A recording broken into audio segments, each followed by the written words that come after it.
السلام عليكم ورحمة الله وبركاته. ازيكم عاملين ايه؟ يا رب تكونوا بخير. فيديو النهاردة هنعمل مع بعض ان شاء الله طريقة المكرونة بالجمبري، لكن رهيبة، يعني طاجن مكرونة تحفة جدا. عايزة اقول لكم الطاجن ده او الطبق ده غالي جدا، يعني تقريبا 200 جنيه.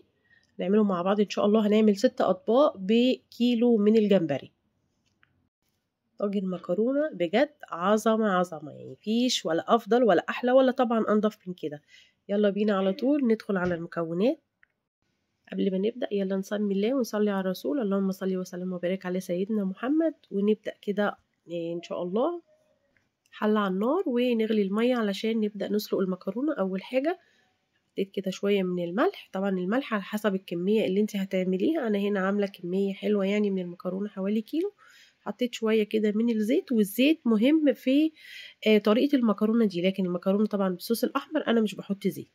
انزلي على كمية المكرونة اللي تناسبك. أنا هنا عشان يعني عاملة كمية فهاخد كيسين من المكرونة. أي نوع مكرونة معاكي شغال، مش شرط نوع معين. هديها تقليبة كده وهسيبها طبعا تستوي براحتها.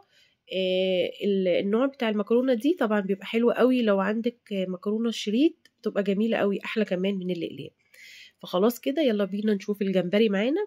الجمبري انا ده صغير صغير خالص، يعني هو بصوا مش كبير.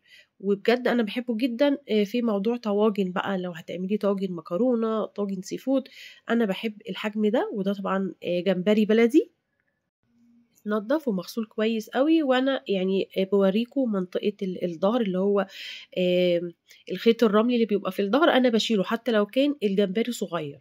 تمام تمام. يلا بينا بقى نبدأ على طول. هجيب الحلة بتاعتي، الطاسة، ايا كانت ايه الكمية اللي هتسبك.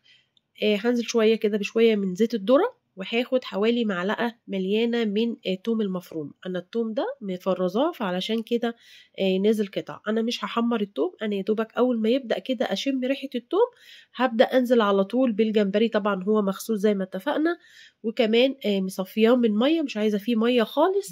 و اشوحه مع التوم يعني علشان يبدأ كده ما يبقاش فيه اي ريحة زفارة ولا حاجة.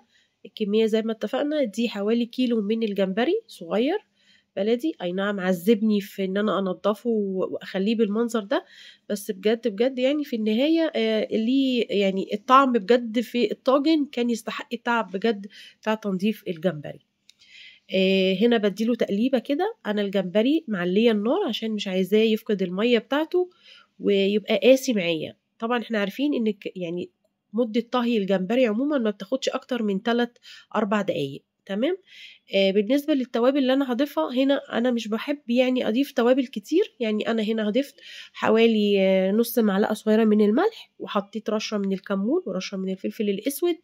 تمام كده. ولو عندك يعني ايه جوز الطيب اللي هي البلح دي، انا ببشرها كده بتديها ريحة رهيبة. ولو موجود عندك زعتر تمام. انا هنا ضفت شوية كده بسيطة قوي من الزعتر، ما كترتش فيه لان الزعتر اللي عندي متحوج وفيه حوالي كمية كبيرة من السمسم، وانا يعني مش عايزة اظهره في الوصفة بتاعتي.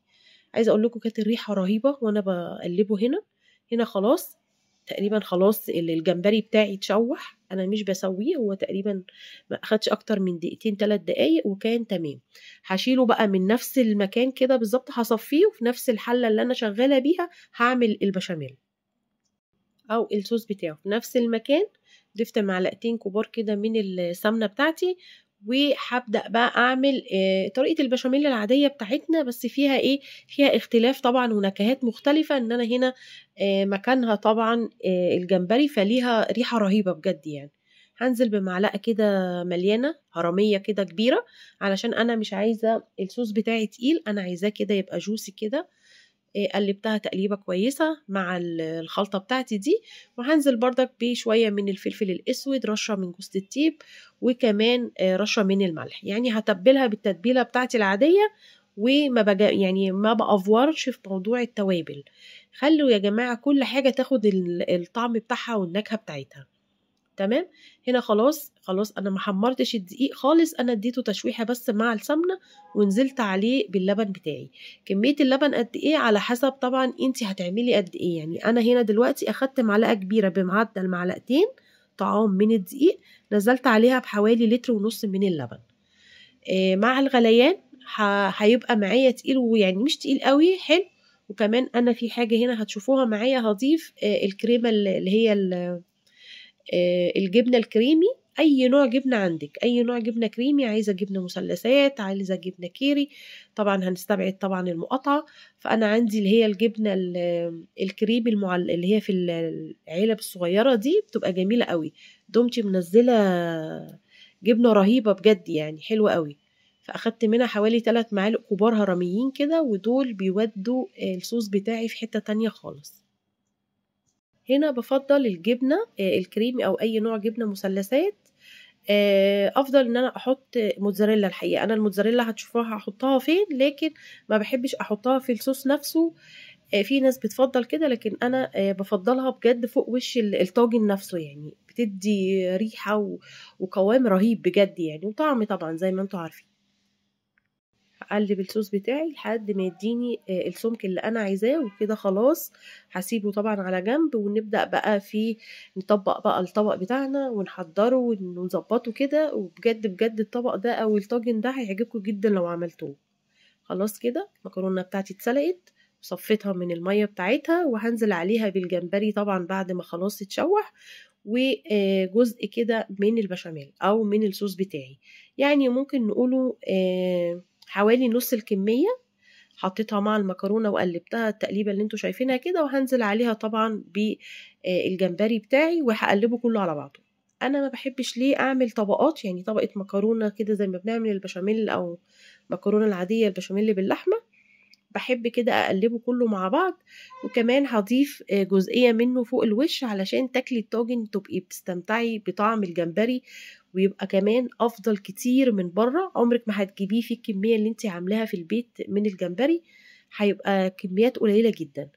بجد الطاجن ده رهيب قوي يا جماعة. يعني احنا في اسكندرية هنا بنعشق السي فود عموما، بنعشق المكرونة بالجمبري، بنحب الاكلات الجميلة دي. جربوها ان شاء الله يعجبكم، هيوفر لكم كتير جدا.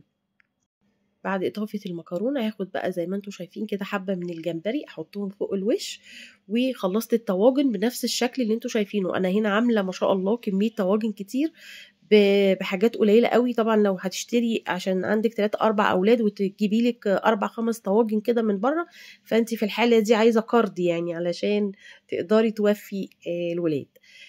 اعملوها بالطريقة دي هيعجبكم جدا جدا جدا. طيب انا بعمل ايه دلوقتي؟ انا خلاص بصوا، بس كميه الجمبري رهيبه في الطواجن كلها. في الاخر او في النهايه بحط بقى كميه البشاميل بتاعي او الصوص زي ما انا عايزه كده، وطبعا هغطيها بالجبنه الموتزاريلا في النهايه. في الوقت ده انا مسخنه الفرن كويس قوي علشان الموضوع مش بياخد اكتر من 7-8 دقايق، بيكون ما شاء الله الكميه كلها خلصت معاكي. كل الطواجن زي ما انتم شايفين كده،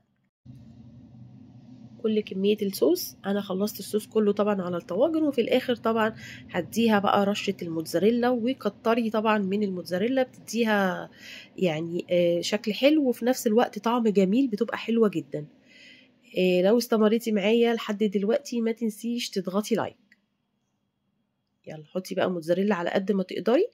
ممكن بقى بعد اضافه الموتزاريلا ممكن تحطي بقى شويه كده. انا كان عندي جبنه رومي فحطيتها فوق الوش، فممكن بقى تحطي شويه زعتر شويه فلفل اسود، وكانت الطاجن طالع رهيب، ريحه جميله، طعم مفيش بعد كده، قوام رهيب. ان شاء الله تجربوه الطريقه وتعجبكم. وما تنسونيش في لايك والاشتراك في القناه، واشوفكم باذن الله في فيديو تاني، والسلام عليكم ورحمه الله وبركاته.